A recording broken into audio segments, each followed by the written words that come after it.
You are listening to the Enormocast.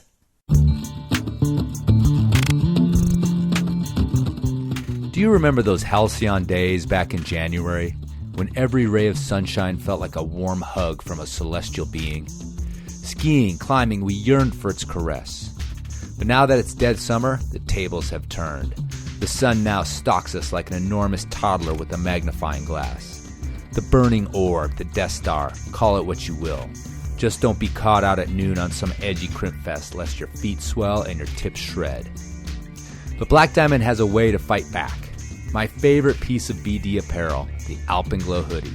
Built with UPF sun protection, pits for movement, a hood designed to go under your helmet, and even some sort of odor control next-gen tech to help with that sour fear stink we all work up on the gnar.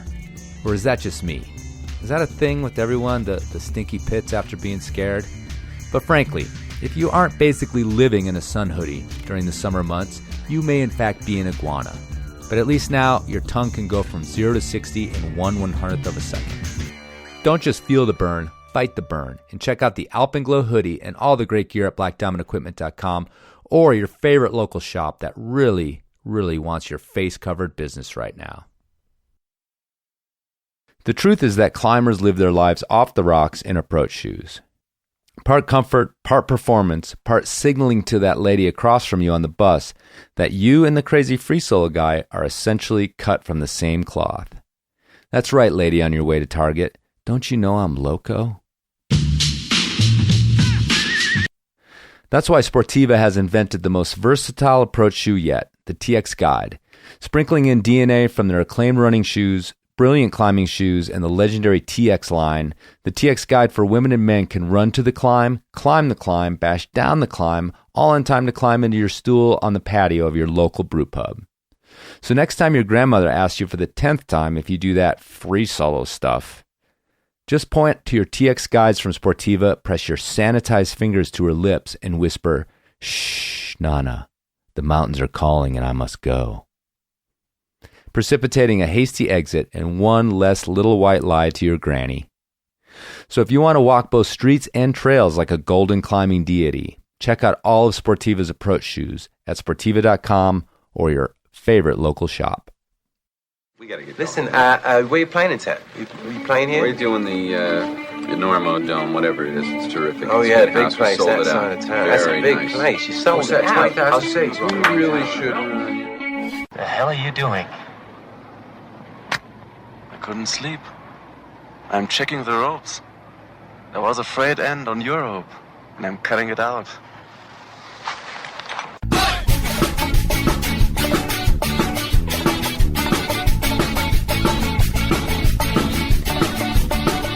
Bad weather.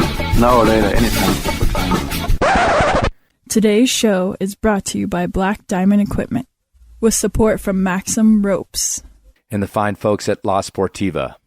And don't forget our charter sponsor, Bonfire Coffee. Go to bonfirecoffee.com and enter Enormo at checkout for a discount on great coffee and to support the Enormocast. And now back to the show.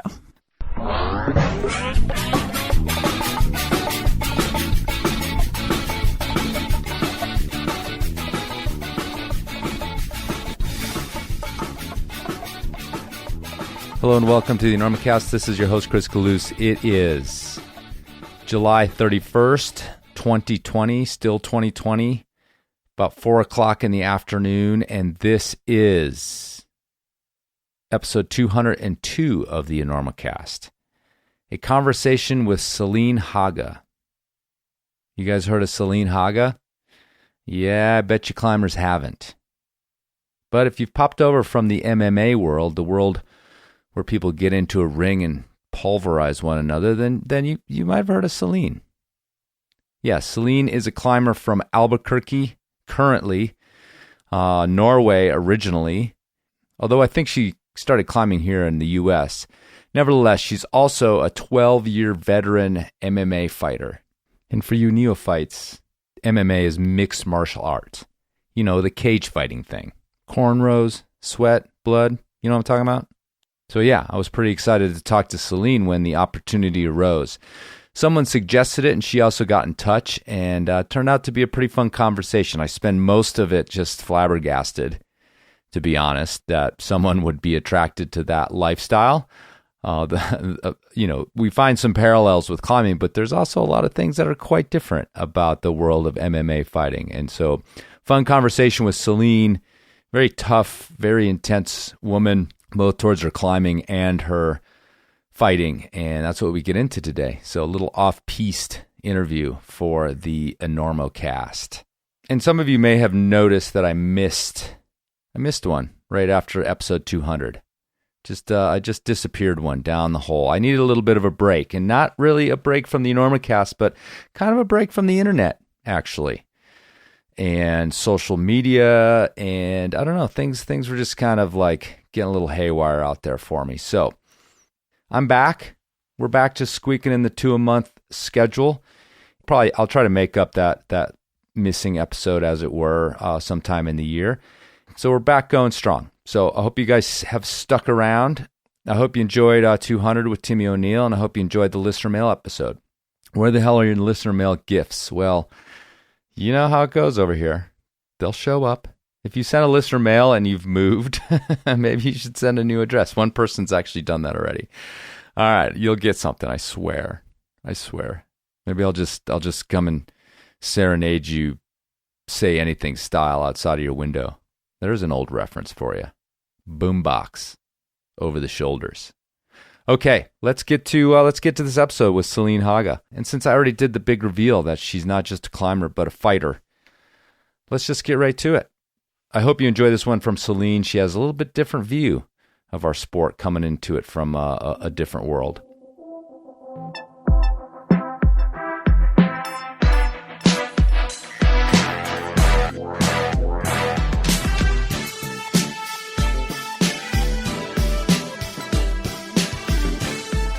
Interview like this, we do a lot of getting to know you, which hopefully you're okay with. Yeah. So because nobody will really know who you are, at least from the climbing world. And if the MMA people come over to listen to this, they're gonna think I'm an idiot because I'm gonna ask you like really stupid, basic, You have no idea how many MMA fighters I've gotten to sign up at the climbing gym. Oh, really? I had like a new person coming with me every day for like, I don't know how many months. And like probably 80% of the people I brought stayed. Like you would be surprised like how scared fighters are for heights. Like they're not scared going into the cage fighting like a 200-pound guy that's like trained 8 weeks to beat the shit out of you, but climbing 20 feet up the wall, terrifying. So what's your pitch?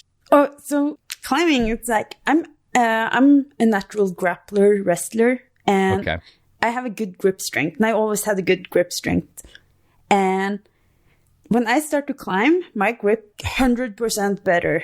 Basically because I sucked at climbing, and I knew nothing about like how to use my feet. I basically was climbing using only my arms, and when I got to the top of the wall, I was scared, trusting the rope, and I was holding on. And I was holding on 5 minutes, 10 minutes, 20 minutes, as long as my forearms could hold on. I had so much inflammation in my forearms the first weeks I climbed. You have no idea. I couldn't even like put on my clothes. And I came to training, and people were like, shit, Celine's strong now. Like your grip strength. And I was like, yeah, climbing, And they were like, okay, I want to try. So I started to bring some of my friends, and honestly, I think I brought some of the fighters because, I have this reputation that I like to see other people suffering. Right. But it's like in a good way, right? Sure. And seeing like some of these tough guys that I've seen climbing halfway up a 5'8" on an audible A, freezing up, tearing up, refusing to climb up, down. And I was like, there's 500 holds there. It's like climbing up a ladder. Right. And I was like, or you can just let go and come down. And they were like, no, don't talk to me, like threatening. And it was the time of my life. I was like, to see like something so simple, but not simple, get into somebody who I always looked at like as mentally tough, And it was fascinating. And I think Yeah. And I was the same, right? Like, I think that's why I like climbing the first time I went to the gym, because I was like, oh, I'm tough, you know, nothing scares me. And suddenly I had this like challenge in front of me and I was scared. Like, It was the first time in years that I actually been like scared in a safe environment. And that's probably like what kept bringing you back though. Because I'm like, I love adrenaline. And like fighting, when I first started to fight, that was what kept me going. Like the first time I've ever fought, the feeling I had after a fight, it was like the highest high, right? And I was like, oh my God, the rush, the fear, the everything. Like, I'll do anything to feel this again. I think it was the first time I actually finished my first 5-10 because I was so obsessed, like, getting to the top. It was like a simple goal, but I want to prove to myself that, like, mentally, physically, I could do it. Mm-hmm. I felt accomplished in a way I hadn't felt other places than fighting. And so you were fighting before you ever climbed? Yeah, I've been fighting now for 12 years. And like, I always heard about climbing. I never really paid attention to it. And then one day my friend, he wanted to go and watch a movie. And honestly, I hate going to the movie theaters. I'm too restless. I can't pay attention to anything. And I was like, which movie lasts the shortest? And then, I was like, this is a movie about this guy. He's like Alex. He's like soloing stuff. What is soloing? Oh, he's climbing up these mountains without a rope. And I was like, let's go watch that one. Honestly, I could not stop thinking about it. After seeing that, like, I walked away from the movie theater. I was sweating. I could not understand it. And the first thing I did, I put like a story on my Instagram. I was like, somebody out there, can somebody please take me climbing? And there were somebody like from the yoga studio I went to who said like, okay, I'll take you. And I went there with him, climbed up a 5'8", and I was like, my arms were toast. Right. 158. I don't know. I can't explain it. It was like the same time the first time I did jiu-jitsu. Sometimes you just know, right? You do something and you just get a feeling like this is something I want to do. This is something I want to learn more about, get good at. And I kind of always been the person who's like, okay, I don't see the point of doing something unless live up to my own potential in that thing. Right. I don't see the point of like, why just do like a little bit and then be fine with it. I'm like, no, I want to go all the way. And I started to look up all these videos and I was like, climbing is more than just indoor climbing. It's like, it's so much things. Like this like mountaineering guys who are doing all these crazy things, the approach to getting to climbs and ice climbing, all the things you have to know about like rappelling, knots. I was like, holy shit, this is like, it's probably how people look at fighting, right? They just see two people go into the cage and it's like, oh, they just like punch each other and, you know, grapple each other, but they don't understand. Sure. Everything it takes. It's like, no, we actually train hours a day, just this move, or just standing in a clinch, just punching, just kicking, just kneeing each other. I don't know. I was just fascinated. Well, if the first thing you saw was Alex free soloing, you probably thought it was like, oh, you get a pair of shoes and some chalk, a chalk bag, and then just go climbing wherever you want, anytime you want. Yeah. The whole ropes and knots thing maybe eluded you a little bit. Oh, I had no idea how many knots for this and this. And I was like, and it's like one of the things, the more you learn about it, the more like, you're like, oh my God, this never ends. Yeah, a little bit. Yeah.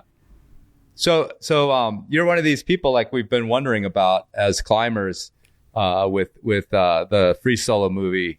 The big sort of concern is that, you know, the whole world's going to want to start climbing after seeing that film. So here we are, someone who was literally inspired to go climbing by the Free Solo movie. So we have evidence that it does happen right here. But I probably risked my life more than anybody since that movie too. Yeah. Honestly, I'm surprised that I'm even here today because of the way you got into climbing. Yeah. Oh my God. And still I have this thing. So yes, I know it's a lot of things you need to know about climbing. And I still prefer climbing without the rope.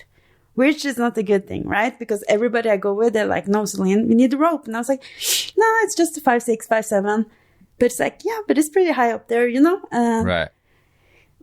Me and my boyfriend, we did a climb. It was like 1,000 feet, but just 5-6, right? And it went fine. And like, I climbed pretty fast then, and it was fun. And then since then, I'm like, every time there's a rope, I kind of get restless. I'm like, oh, it's all these waiting things. And then you have to climb, where I have to climb, and I have to wait and do this. And I was like, no rope, less to carry, just like, you know? And we went on this climb last week. I was like, and honestly, that was like the scariest day of my life. So we were climbing this thing, and it was like 5-6.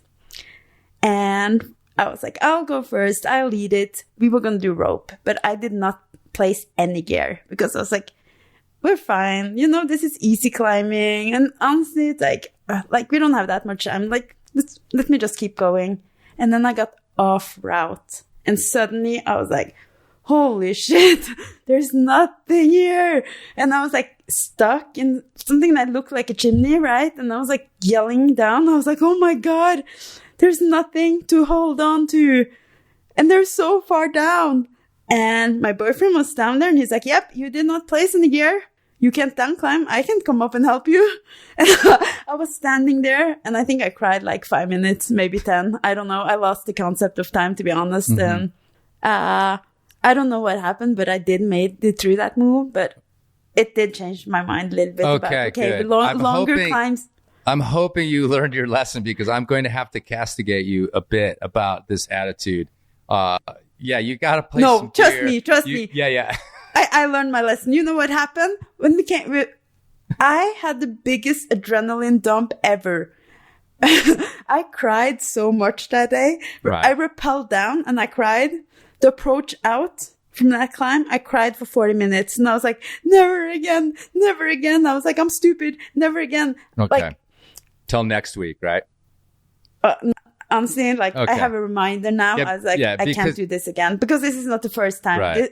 But this was the worst time, because my boyfriend was like, yeah, that was probably like a 5-10 move. And it was like, you could have done it, but you were just scared and you panicked. And I was like, never again. Like, you don't know until you know. And listen, every free soloer in the world that do it a lot, they'll tell you that the adrenaline is not good. That's if you're adrenalized free soloing, then and honestly, like, I think, you know, I know Brad Gobright had a quote like this, and Alex probably does too, that if there's adrenaline involved, then something's gone wrong, and you really shouldn't be up there. So just keep that in mind. If you're getting scared, then that's like a good indicator that you shouldn't be ropeless, I knew. I was like, what have I done? This was like, I always been that person learning by doing, right? So yeah. But all right, I'm glad you made it, because we've been talking about this for a few weeks doing this, and so you made it through that one. You're here to do the Enormocast. I appreciate that part of it. We'll get back to climbing in a minute. I want to go back. You said, how long ago did you first walk into that climbing gym? Just out of curiosity. 1.5 years ago now. Okay, so not too long. Versus the 12 years fighting. So, you know, a lot of times on the Enormocast, we talk about, well, how did you get into climbing? You know, that's a big question that can be interesting. And as part of the arc, we just got that about climbing. So let's go back 12 years ago to the fighting thing. And I think this is a really fervent ground to talk on the Enormocast, because I think my audience is not super probably not really that versed in that world. I'm not. And when we started getting in touch, you know, this was someone else actually suggested that I talk to you as well. This was sort of what really piqued my interest, because I'm not a fighter. I was trying to think of the last fight I was in was probably, the one that I actually sort of participated in was probably in the 6th grade with Chris Morvetz. Chris, if you're listening. Sorry, it was a classic thing where it wasn't even really up to us. Like, everybody was like, you have to fight him. He wants to fight you. And then we had to do like the bus stop sort of fight. And then when I was in 8th grade, I remember Nick Penzi hit me in the face, like sucker punched me in the face. So that wasn't really a fight I was in. But that was the last time I got punched in my face. And it was Did really you win the first one? I did, actually. Chris Morvetz back down. So 1-0, undefeated. Yeah. Well, sort of, unless you count the second one. You know, that's sort of I don't know where that fits into my record, but I was actually being a dick to him. So he did sucker punch me, but I deserved it. So I think that counts as a loss. But anyway, Nick Penzi, we patched it up and we actually became friends. But after I got hit in the face that one time, or that last time, I've avoided it as much as I possibly could. Getting hit in the face is not awesome. So how does someone, and tell us where you were, who you were, what you were like, that you ended up walking into some gym or something, whatever happened to decide that this was something that you would dedicate 12 years now to? So actually, I failed all my PE classes. I was never athletic ever. And when I actually started fighting late. I wanted to, for some reason, I was just like, I had no idea what to do with my life. So I wanted to go to the army in Norway. So I'm from Norway, right? And and wait, you're from Norway. And for people, because they won't be able to see this because it's a podcast, you're like 6'2", like kind of Viking blonde, like definitely like Viking stock, right? Is that right? Because that's, when we first started talking, I was like, oh, she's from Norway. So she's this MMA fighter with like giant fists. And is that, describe yourself physically. I'm 5'4" and I weigh like 117 and very Asian. So I was adopted when I was like 6 weeks old. All right, cool.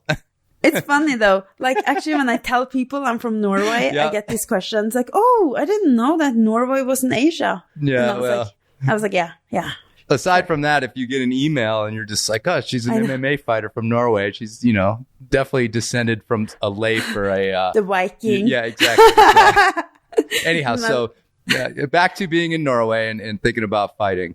Okay, so I failed all my PE classes, wanted to go to the army because I had like, teenage crisis where I didn't want to go to school or do anything.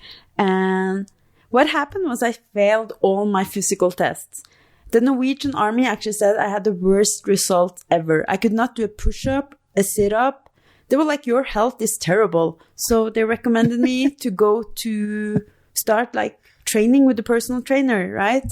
So I did that for a while and I'm super intense. So the first thing I did, I was like, I took a few classes with the personal trainer and I was like, I don't want to do this. So I became a personal trainer myself and started to study like lifting and did actually powerlifting. And I became super strong in 1 year. So I competed in Norway and I competed pretty high too, but it got boring. Lifting stuff up and down is not fun. It's like, it's maybe fun for a little bit, but then I was like, this does not do much. And I met this guy one time, like, I think we went like a birthday party or something. And he was talking about fighting and about MMA. And I was like, huh? MMA? I never heard of this, And he was going to show me like a shoulder lock. And this guy, he looked like he was like 100 pound, like super nerdy guy. And I was like, okay, here I am, the power lifter, come on, try this on me. And he did something weird with my arm. And I was like, holy shit. Like he just used everything against me. And I was just so like fascinated by it. And for some reason, like the first thing I did when I got home, I Googled this MMA, jiu-jitsu. And there were so many cool videos. I was like, oh my God, I want to learn this. I ended up just buying a couple of private lessons and I fell in love the first time. I was like, holy shit, this is what I want to do. I want to get good at this, really good. And it's kind of like, okay, a little bit back to climbing. It's like, if you do one thing, it's like, I wonder how far I can take it. And then I looked it up and I was like, oh, MMA is more than jiu-jitsu. It's like striking, it's like kicks, punches, takedowns. I was like, I want to learn all of it. This is like a big puzzle and I want to get good at it.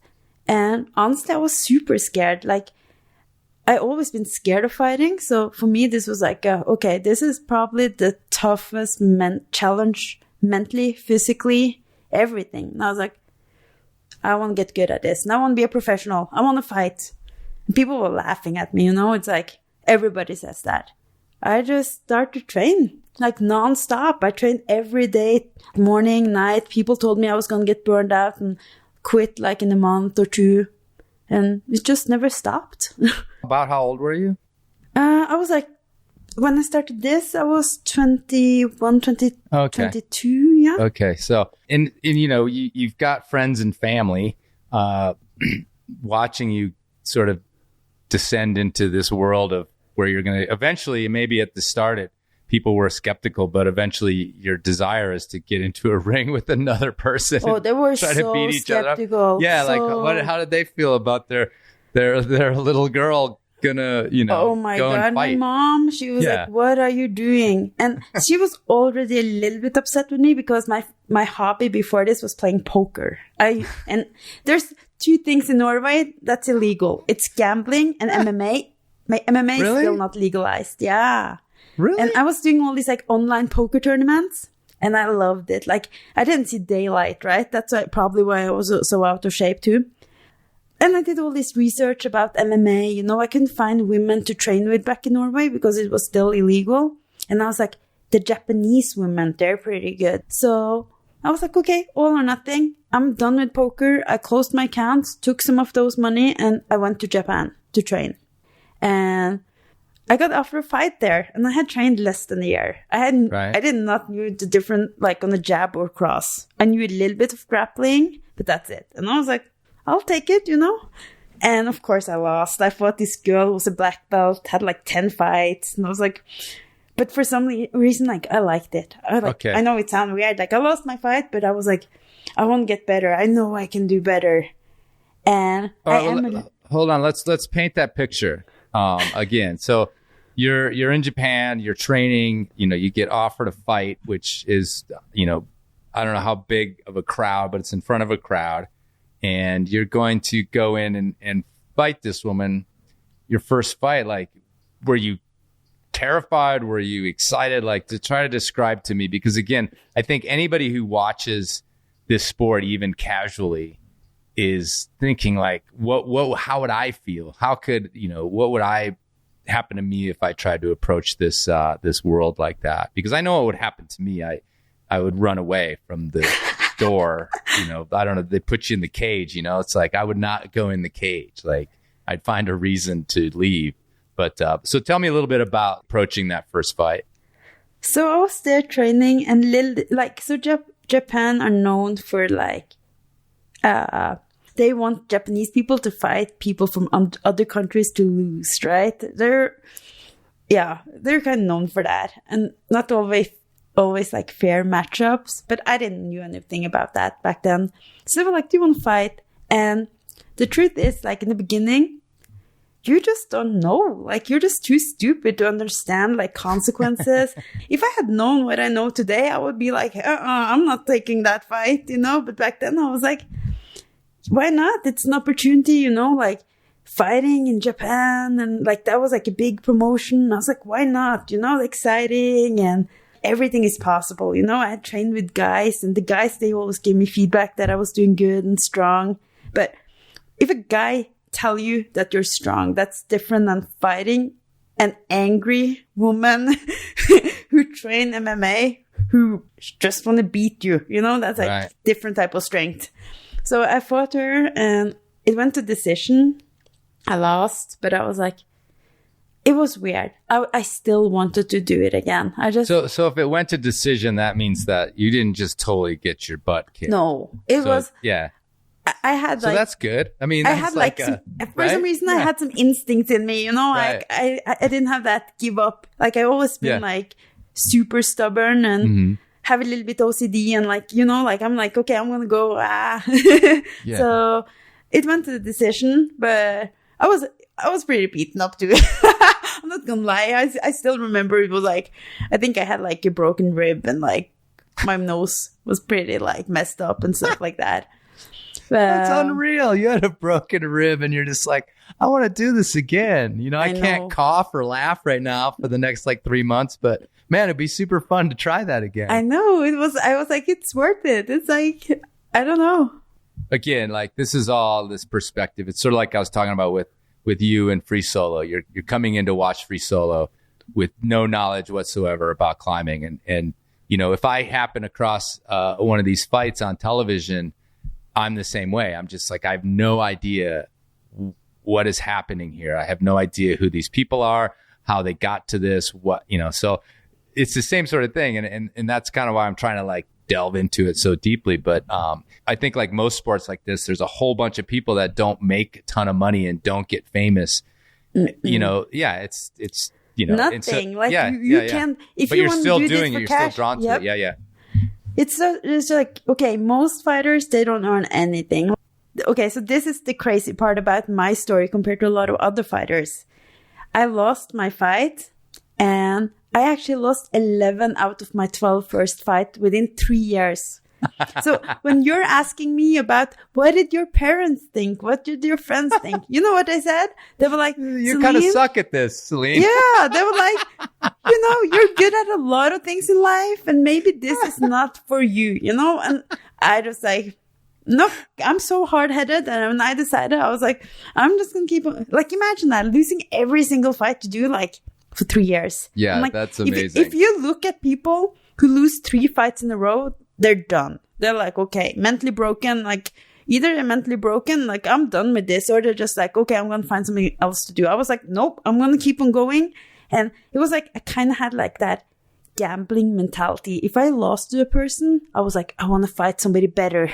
Just to prove, And it's kind of weird. In fighting, a lot of people do build up their records. You can pick easy fights. But I always had that thing that I'd rather fight somebody who are good and do a good fight, lose, and like show that I could hang, Which was not the greatest thing for my record back then. But I don't know, like I still kind of have that. Like I never take easy fights still. Right. But so I did have a hard start.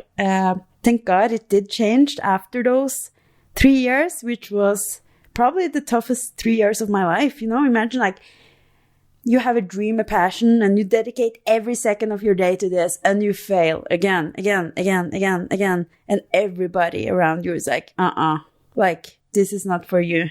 So I knew that I have to believe in myself because nobody else does. So let me ask you this then, not just the 3 years, but maybe you can expand it to the 12 years. Is how do you get through that in one piece? And obviously you take damage when you're fighting, but how is it that you don't end up, some sort of debilitating injury that ends your career? Like, because 12 years, if you're fighting even semi-regularly, seems like a long time to me to be in a sport like that without something happening where you're done. I mean, even if it's just a sports injury, like anyone would get in any sport, whether ligaments or knees or any of those things, like, you can wreck yourself climbing and no one's beating you. You know what I mean? So how is it that how did you get through and like maybe talk about a little bit of the damage you did take in the first 3 years of losing? But I mean, win or lose, you don't leave those rings just like, you just went to the powder room or something. So, yeah. So tell us a little bit about the sort of sustainable of someone being in the sport for 12 years or sustainability. I think it's very individual. Like, so I'm a naturally grappler. I'm a boring fighter. I like to take people down and grapple, which is a more safe way than if you're a striker and you're just like, okay, let's just like you punch, I punch, and like, Right. So I never been in like heavy brawls. And actually, one of the reasons I never did quit, because like under my record, it was like a loss, but a lot of my fights were like split decision. It was like I was winning one round, losing, so it was like so close. And then I got a new chance, but then they gave me a harder opponent, right? So actually what happened, I didn't take that much damage in my losses. The biggest damage I took was when I started to win. I actually won my next 9 fights or whatever after that. And I was fighting the Japanese champion and I beat her. And then they were like, okay, we want you to fight this other girl now. And I was like, okay, I'll take whatever you guys have. And she actually had something illegal in her glove. And she punched me and she broke my orbital. But I was like, no quitting me, right? So this happened the first punch in the fight.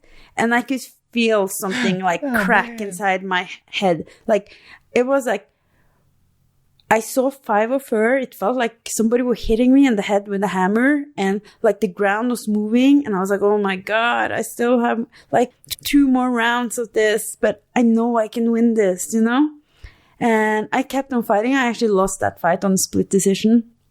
But I had to go to the hospital after, and since I kept on fighting, like the orbital just got smashed. So they had to remove some bones, and they had to. We should have had a trigger warning on this episode. Like people right now are like clutching their faces, like, oh my God. It sucked. You know what happened? Like my eye fell into my head. It was and you know, like when you see two people, I saw 5 and I had no idea which was the real one. So in the fight, I was like punching, like, and it was like far from her head because I was like, I wonder which one is her, right? And I actually took some of my hip bone and put it in my face because I had to push out my eye. I know, it's terrible. This is amazing. And it's like Rocky. They were like, we got to stop the fight. You're like, no, don't stop the fight. Yeah. I was like, I can't quit now. Is that too old of a reference, Rocky, the first one? Come on. I love Rocky. Okay, cool. So, yeah, that's probably like the biggest injury I have ever had. And I had like double vision for like 3 years after. Mm-hmm. Like, but other than that, like most pain is just like, it's not really painful. Okay. Like you don't really, like you get so used to it. Like I don't know. Like it's more like emotional painful to lose a fight, I think, than like physically. So. Well, let me ask you a couple of questions about, we talk a lot about on the show, a climbing community, and you've got a foot in both worlds now, and you've tried to make this crossover, but maybe not that effectively between your MMA friends and your climbing friends. But I'm just curious about like what this world sort of feels like to be in, and like what you just said about the illegal stuff in this woman's glove, it just conjured this image of like some back alley like fight or something. Like, you guys are like, there's a bunch of people like, with dollars in their fingers and all that stuff. Like, hey, like, but, so what's this world like? You've got this like, I mean, I just imagine, like you just said, you've got to go into this ring with this, I don't know if you want to call it hatred, but you have to go in there and find this deep desire to beat the crap out of somebody and win and make them submit, which is such a different world than rock climbing, I think. But, is it a tight-knit community, a supportive community? What's it like? I think fighters are the most humble, nice people you're ever going to meet, like you would, like most people you talk to, they're not like, okay, let's go, like, let's show off muscles and be like, crazy. Most of them are pretty boring, like they just train all day, take naps during the day. Like they like don't go out kittens, and drink. They just sit and nap and pet kittens. Oh my God. When I look at like my Instagram stories of fighters, it's a lot of like memes, cats and dogs and stuff, it's like nothing exciting. They're too tired to do other stuff. And I think like most people in the community, like they get humbled every day. We know like we're nothing special. Like every day is a new day. Mm-hmm. And is this something that you it provides a living now, or is it still just? I never. I've been living at the gym for a while. I lived in Japan. I lived at the gym. I've been living at my friend's house, like in Japan type of house, which is like the smallest apartment ever, where you sleep on the floor, and like during the day it's a kitchen, during the night it's a bedroom. You know? Right. And I've been just making like I live the weirdest places ever. And honestly, at a certain time in life, maybe for 5-6 years, everything I owned could fit in a suitcase. And I was perfectly fine. I was never been as happy. Like I lived off like ramen noodles as a grown-up person, and I didn't care because like I just wanted to train. That made me happy. Right. So there is like a dirtbag world within this world. Oh, I heard that from so many climbers I talked to. They were like, you're the dirtbag version, like in MMA. And I was like, yeah, I know. Like, I still don't have a driver license. I still ride my bike everywhere. Mm-hmm. And it's weird, but it's like the small things that make me happy. In Albuquerque in the summer. You're on your 110 bike everywhere. degrees. Yeah, that sounds awesome. And sometimes thunderstorm. Always fun.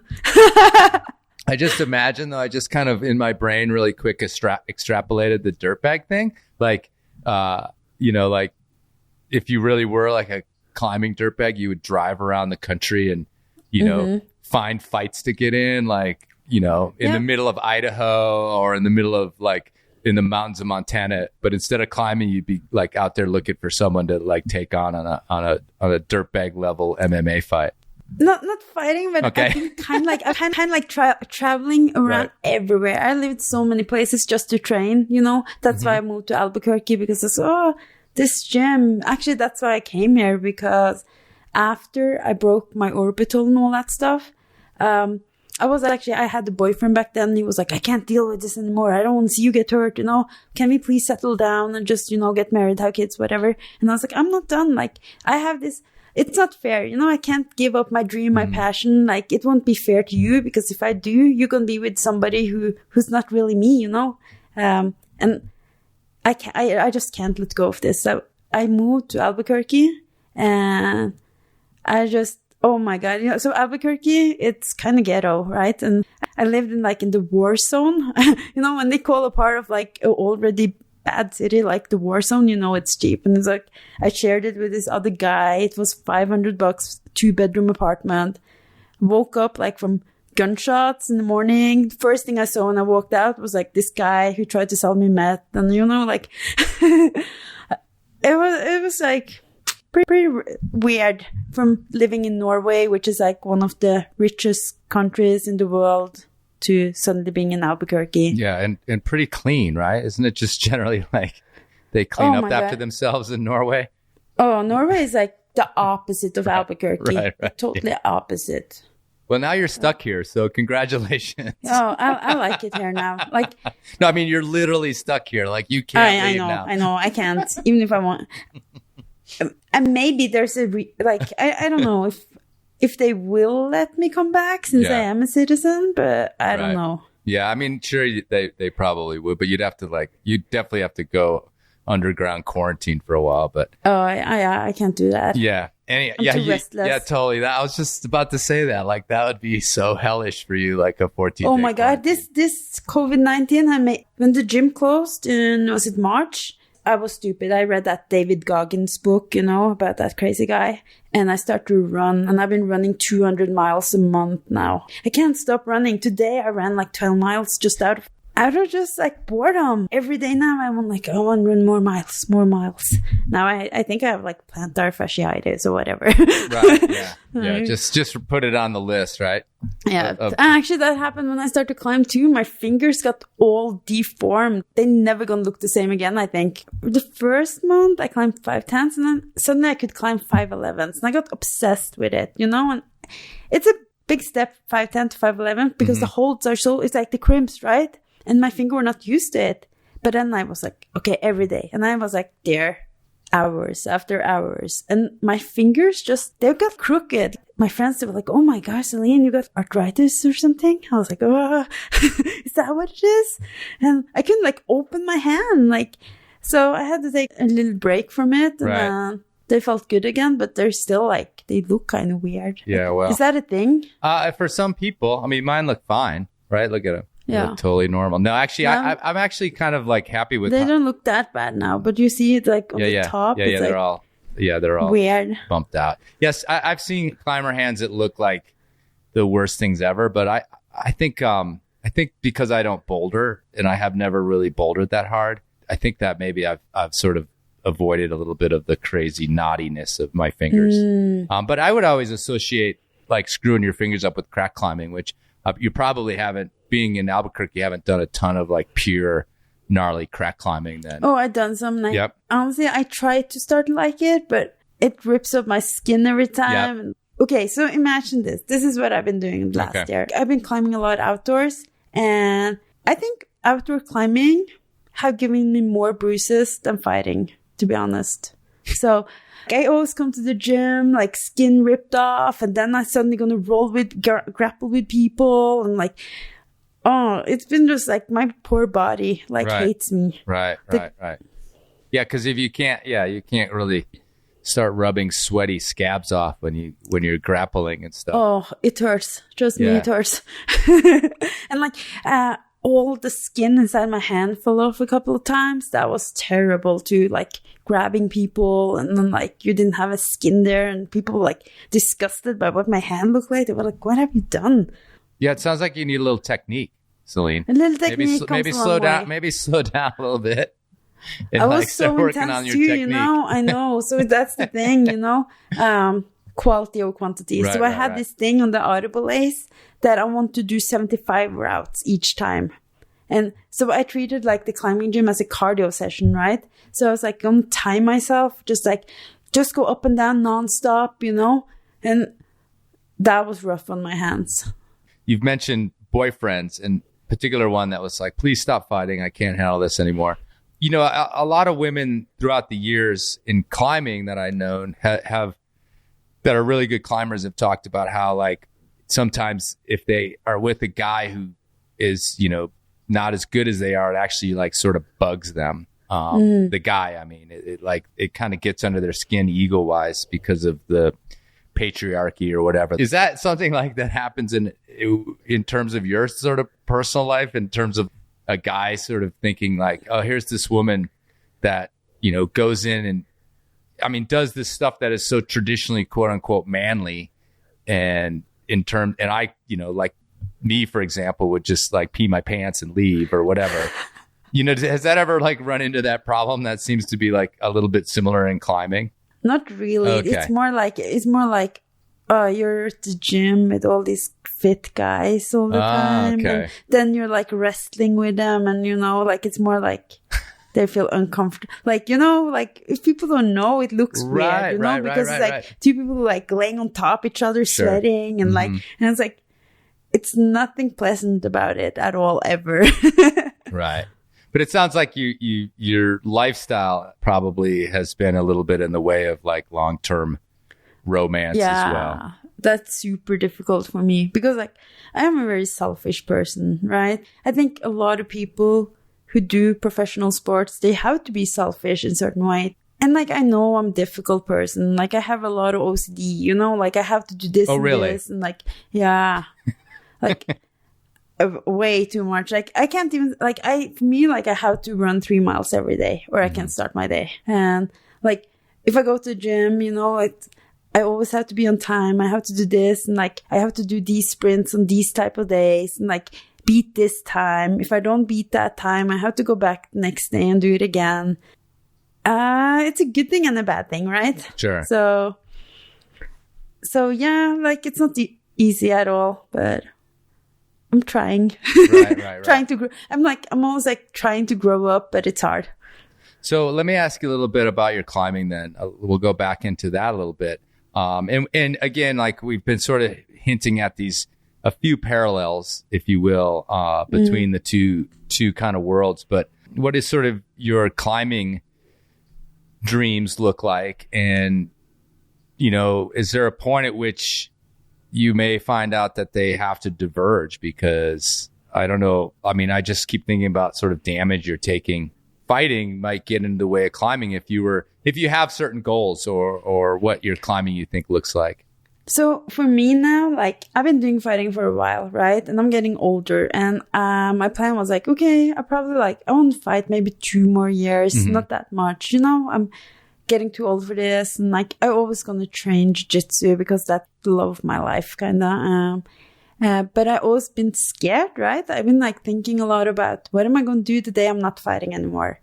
And I've been trying to think like, okay, maybe I can do like long distance running because I run a lot, but I'm like, it doesn't do the same, right? Like it doesn't create adrenaline running like 20 miles, something, it gets boring. And when I first discovered climbing, I was like, that was like I mentioned earlier, that was the first time I actually felt something similar that I had felt through fighting. And it was like something that I find very mentally challenging because I'm scared of heights and physically challenging. And it's going to always challenge me. And that's what I like. That's what I like about MMA. Every day it's like a new chance to push it a little bit further than what you thought was possible. Find some ways to accomplish something new. And I was like, okay, like I felt safe in a way. I was like, okay, now I know what I want to do. And I'm that person, like, when I know, I know. I want to get better. I want to spend as much time as I can climbing, learning. I don't have a very big network, so YouTube been helping me, you know, like when I do my 3-mile run in the morning before inside, I was always watching like climbing videos. You know, like you can watch documentaries and stuff, but it doesn't give you the real picture always. It like give you the nice picture about, oh, these guys do all these things, but there's actually a lot of things you need to know and learn before you can actually do those things. Mm-hmm. So I just want to do badass stuff. Do you imagine yourself staying in sort of the performance end of climbing? You know, because in terms of your acumen with training and your ability to focus and you're actually a lot of your innate physical attributes, you know, it really would lend yourself to hard climbing, like performance sport climbing, maybe bouldering, those kind of things. Or do you imagine yourself in the big mountains and doing all that sort of like heavy lifting kind of climbing? So or a little bit about I tried a lot of stuff, and what I do like, so the first time when I went to 14,000 feet mountain, Longs Peak, I like that. The whole thing about the approach, like the hiking, you know, getting up early and then all the scrambling. And so there was like some challenging climbing. Like I said, I'm scared of heights. So the exposure and then coming to the top and like, okay, I made it to the top kind of, you know. My goal now is like, I want to do a lot of 14,000 feet mountains. And I remember when I came to the climbing gym, like I was like very obsessed about 510. Okay, now I can do 511. I want to do more 511s, right? And then people were like, you should not be too obsessed about numbers, rating system. But honestly, I am. And like, I want to get, it's like exciting to me. The numbers are there for a reason, right? Like I am like chasing those numbers. So I just want to see how I can live up to my own potential as a climber. Well, I'm curious how far I can take it. In my opinion, like the numbers mean a lot to like 95% of climbers, but you're not supposed to say it. You're supposed to act like they don't. But they do. I mean, especially again, if you go into what I always sort of term performance climbing, which means that, you know, like I said, sport climbing or, you know, trying to be, you know, athletically the best that you can be. And, you know, it's like most people they go to a sport climbing area and it's like the 512 over there and the 12D over there. I mean, you hardly even use the names. You talk about the numbers. So I have no problem with that in terms of, and again, where you are with climbing, you know, it becomes a bit of just a focus. And as you expand your horizons and you learn about other things and you test your body on other types of climbing, you can change your attitude at any time. But certainly it's a part of what draws people to climbing. I mean, even in the climbing gym, people don't just walk around and, you know, blindly climb the purple route or the red route. They walk around looking for the grade that they're going to want to try, you know? So it's like to pretend as though it's not super important is sort of ridiculous. But I you know, it's like, I saw your sort of sheepishness with even admitting it. Because, do you know what I mean? Because you're not supposed to admit it. I know, because people always told me, because that was everything I talked about. You know, I was like, the first time I did the 511, I was like, I want to do all of them now. I need to do all of them. And, you know, it was like, and then like people was like, oh, you should go to this one. It says a 510. I was like, no, I don't do that. I don't spend my time and energy on doing that. I want to do the 511, you know? So let me talk about the community. All right. So you're in the climbing community. So just next time, Celine, just go do the 510. It won't take you very long. It'll make that person happy. You'll, you know, they'll think you're chill and like they can get along with you. And then I know, keep it in the back of your mind. And then you go and do whatever you want, you know, get on board or else you're going to end up. I'm not known for having I'm just trying to give like you some social advice. IQ. My social IQ is like below average. Okay. So trust me. Yeah. So you don't need a climbing coach. You need someone like me who's just going to, you know, right in the middle of that situation, you could just like freeze time and get a hold of me and just be like, okay, this guy just told me I should, or this woman just said I should, what should I do? I'll be like, go climb the 510. It's only going to take you like 45 seconds. It'll make her happy. It's just funny because I totally heard you like, well, I'm not supposed to say this, but I like chasing grades. Yeah. I mean, sport climbing is chasing grades. So that's just the way it goes. But, you know, back to this mountaineering thing, the 14ers, you know, with your kind of drive and your kind of interest, they're going to get boring to you as well. I can guarantee it. I know. Because like, most of them, I mean, I don't like the hiking part. Yeah, okay. I think the hiking part is so boring. Right. Like the only reason I hike, if it's something more to do, I would never just go on like a random 10-mile hike. It's like, oh, it's the worst thing ever. And I'm just getting moody. Well, the 14er thing, then you're going to have to re-examine that because they're mostly just walks. People always ask me how many 14ers I've done, and I think it's 2. Yeah. And one of them I probably literally climbed 90 sometimes, maybe approaching 100 times, maybe not. And guess which one that was? Longs Peak? Yeah, Longs Peak. Well, I used to guide up there, so I climbed it professionally, but also the Diamond is on that. There's all these other rock climbing routes.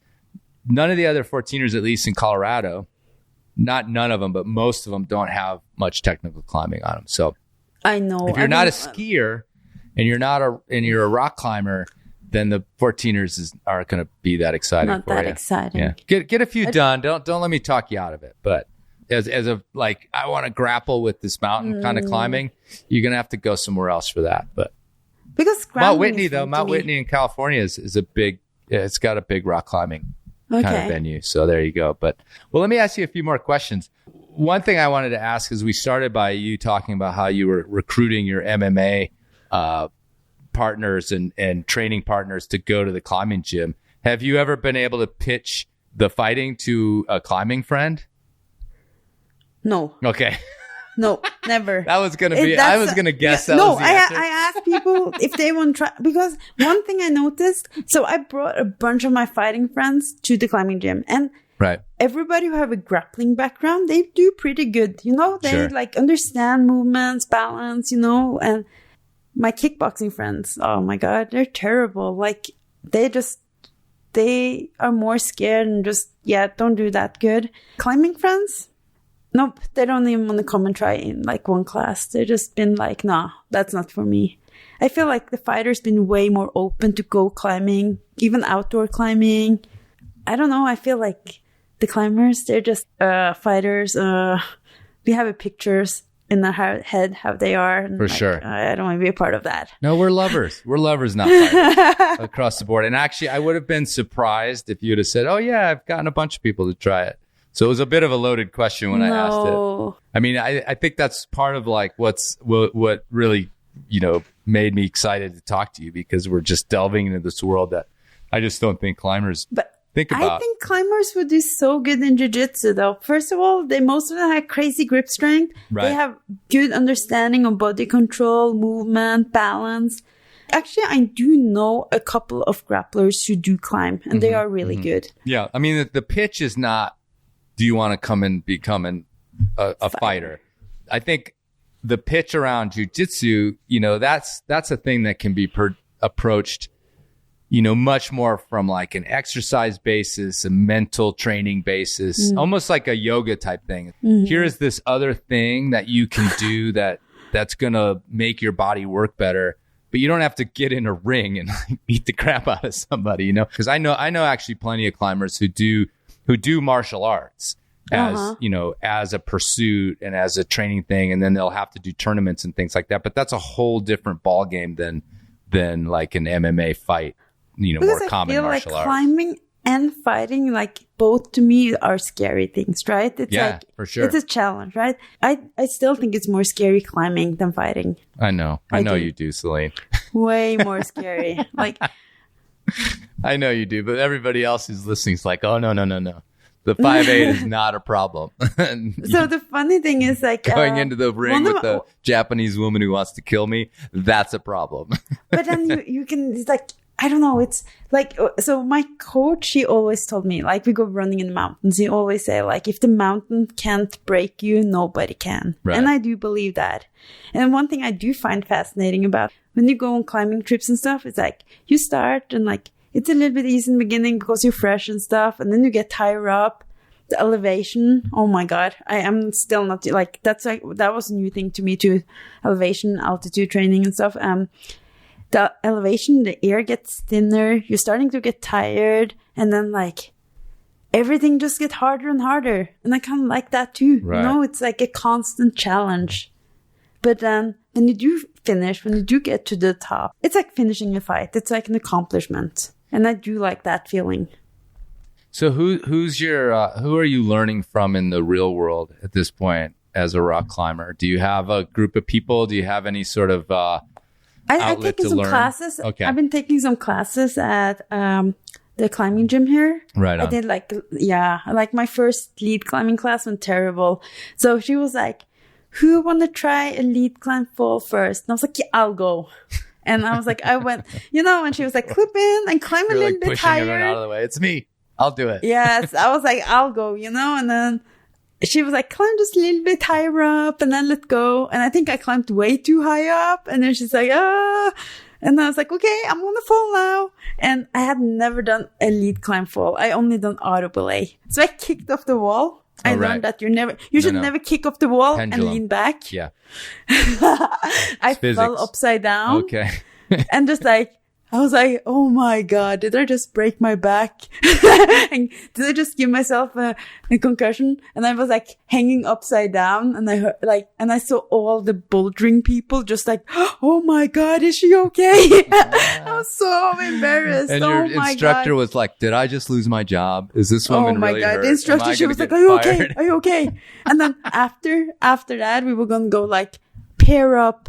Nobody wants to pair up. Stay away from that crazy lady with the accent. They were like, I don't want to go with her. I ended up going with like this couple, and the girl, she was like, I don't want her to belay me. I was like, oh my God. See, that's what I'm talking about, Celine. You need to have like an inner world, and then you have to have your outer, some sort of outer facade that just is a little teeny bit less edgy, like. So you can attract those climbing partners. They come to you. Do you know what I mean?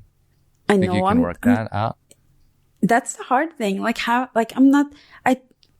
don't know people at the climbing gym now. Like I haven't been there because it's been closed because of the COVID-19. I think they actually just opened up, but it's like you have to wear a mask and you have to sanitize and wash your hands between each climb. And I'm like, that's too much.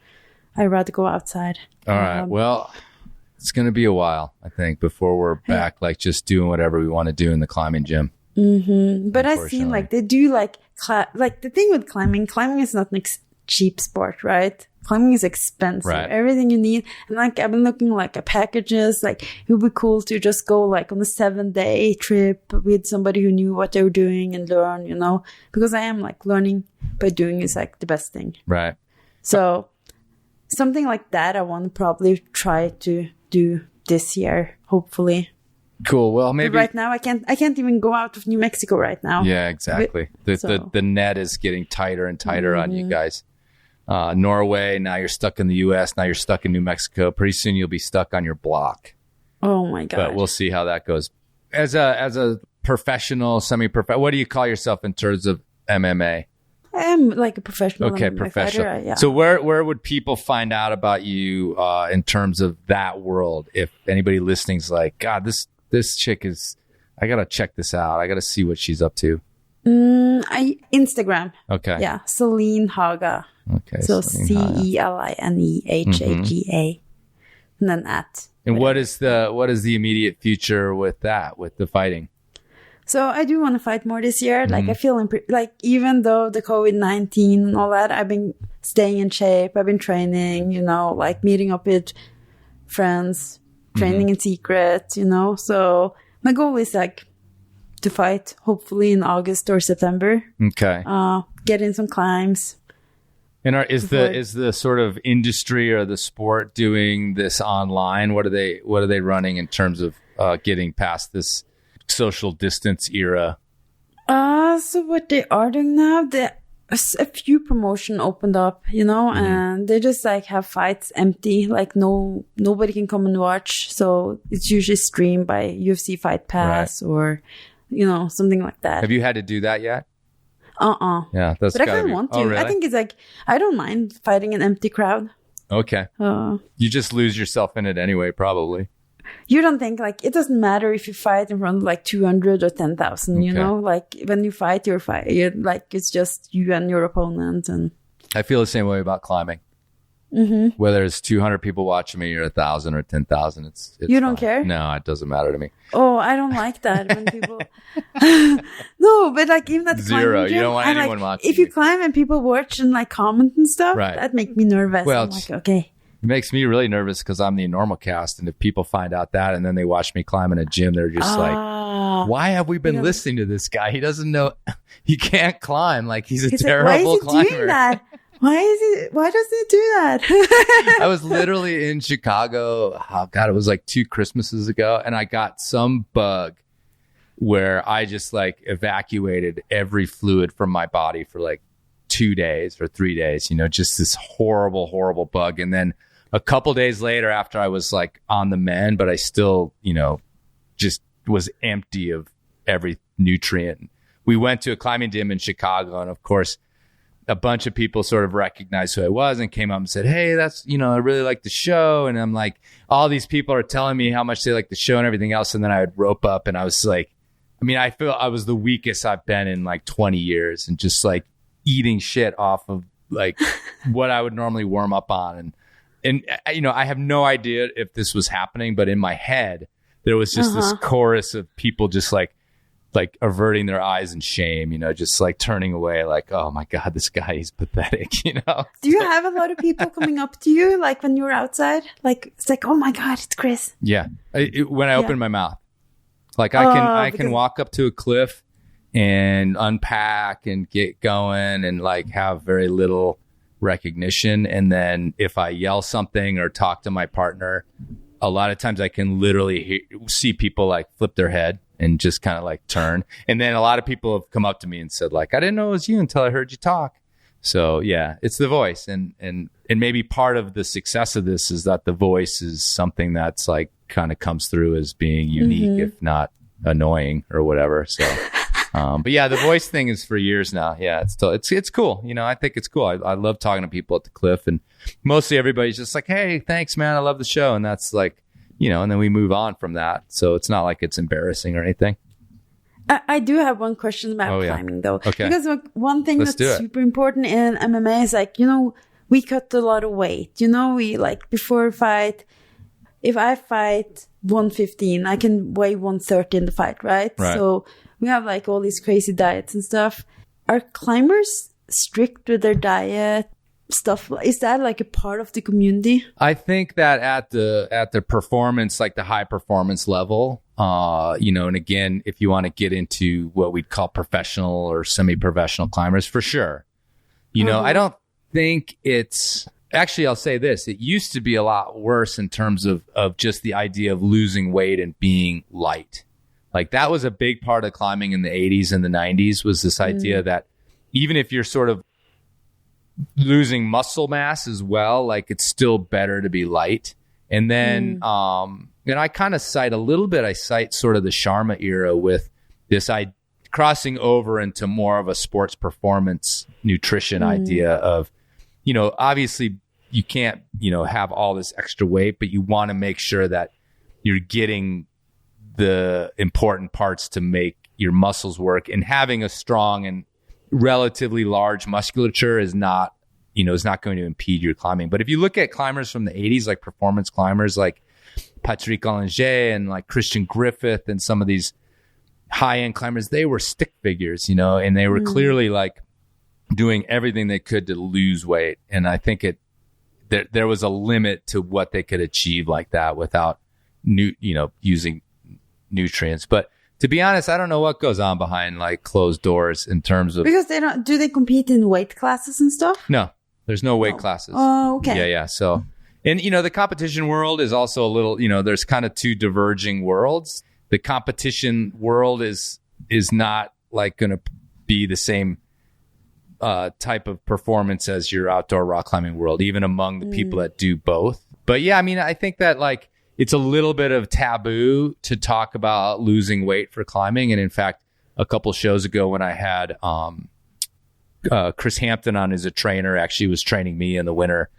We talked about that, and he kind of, again, like sort of, was a little bit sheepish about like saying that, well, losing weight for climbing, is it always bad? It's like, he's like, no, sometimes, it's part of the package. If you want to climb harder, you've got to lose a little bit of weight if you're carrying around extra weight. But, in terms of like eating disorders and encouraging, young climbers to do this and that, it's a little bit of a thing that I think people stay away from in terms of like pure dieting.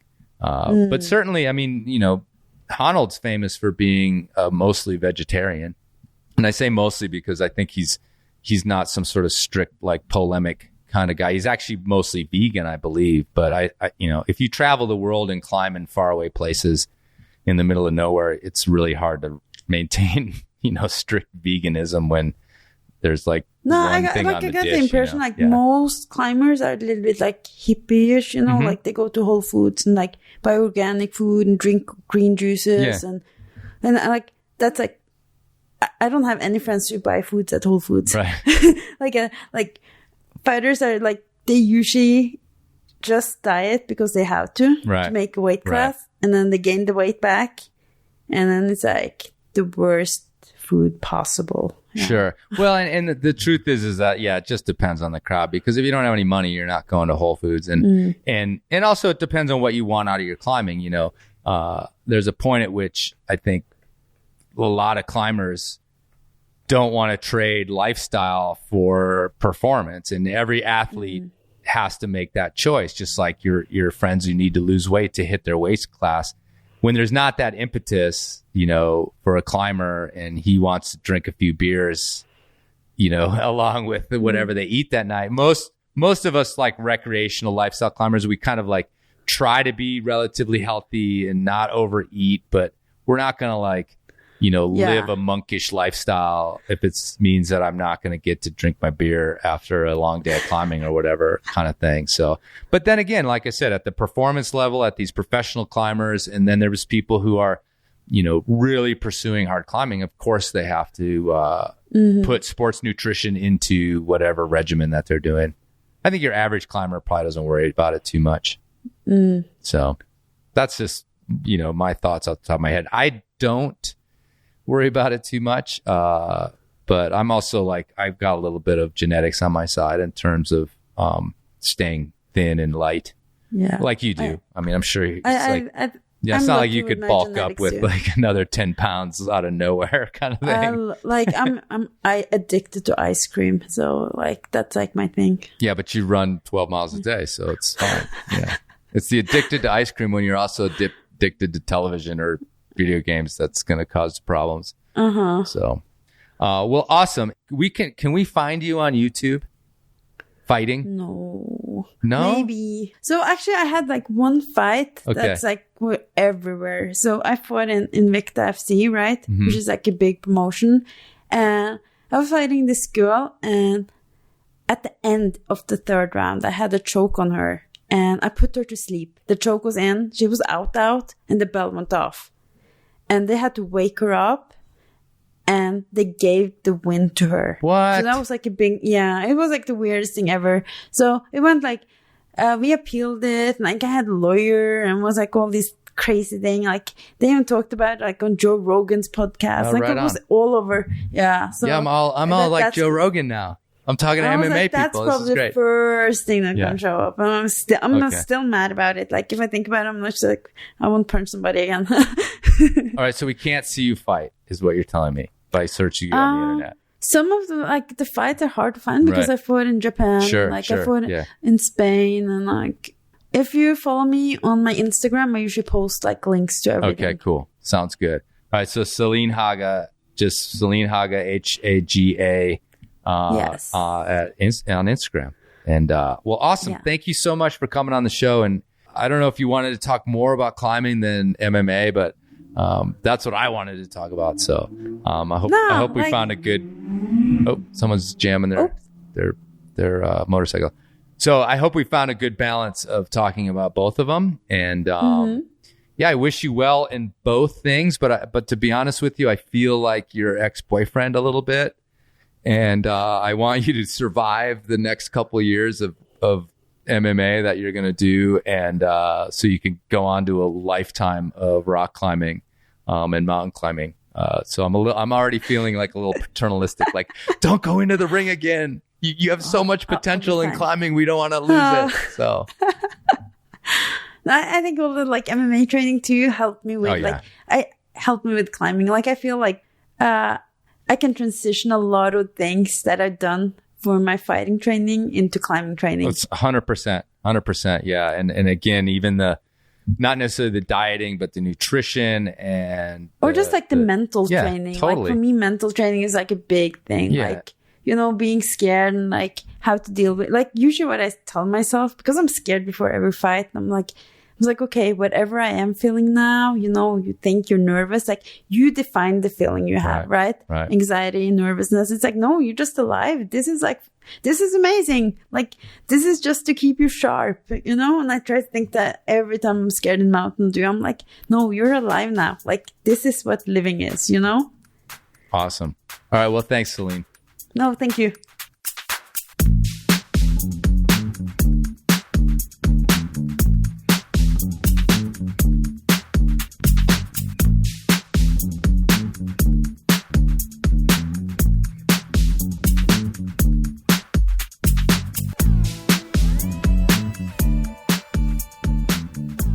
All right. Thanks to Celine for sitting down. And I'm going to quickly correct something that Celine said. She mentioned that it was hard to find, or might be hard to find, her fights on YouTube, but they aren't hard to find. If you YouTube Celine Haga, you have a bunch of stuff to watch, including her training, some interviews, and of course her fighting, including the BAMA Awards, I think is what it was. Takedown of the Year 2015. Yes, the Takedown of the Year. So anyway, go ahead and check that out. And of course, follow Celine on Instagram. And if you live in Albuquerque and you see a determined woman lapping the hell out of those autobelays, maybe invite her to your next meditation retreat or drum circle or whatever. Guess what? Here's another big reveal. That was recorded remotely. Dun, dun, dun. Yep. I broke the streak. 201 episodes. 202 not face-to-face. Did it sound like it? Could you tell? I think I talked a little bit differently. But sound-wise, it was kind of the same. I felt like I was like kind of pressured in my speaking. But that was the only difference. I felt like it went pretty good. Yeah, it's COVID-19 time, folks. And traveling around and getting interviews just isn't in the bag. So we're going to do as much of that as we can, getting face-to-face ones. I got some folks nearby that I could certainly have on the show. Depending on the situation, we can sit apart and keep it clean. But I did this one with Celine, and she was game to do the first remote Enormocast ever. But not the last one. It's just the way it goes, folks. You got to change. But you know what? It's super liberating. You know what? I guess I was being stupid the whole time because the tech is here. It can be done with a great, clean recording. I'm doing a few special things to get that done. But also, I can just interview anybody I want, anywhere in the world if they agree. So, yeah, dumb old me thought it was cool that I was doing them just face-to-face the whole time. I guess it was. I mean, the vibe's a bit different, I'll admit. But, you know, after 200 and some practice, we can work on getting the vibe the same. You know, this is not something that's new to me. So, again, I hope you enjoyed it. Maybe some of you were suspicious the way it sounded or something, but I think it came off pretty well. All right, folks. With that said, I will bid you adieu. So be careful out there. Enjoy August, the hot time in the U.S. Hot time. Sweaty holds. Be careful. And, of course, check your knots.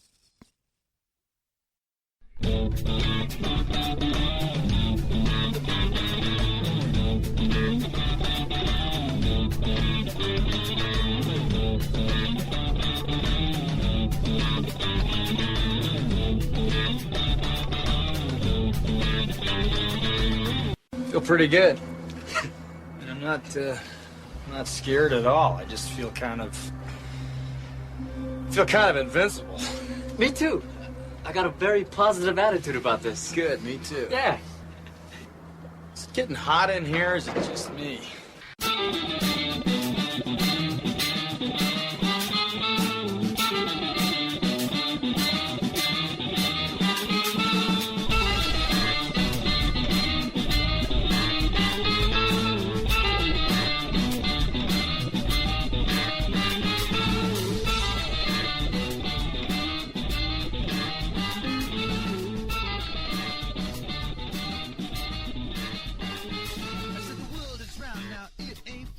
The teachers told me that's where it's at.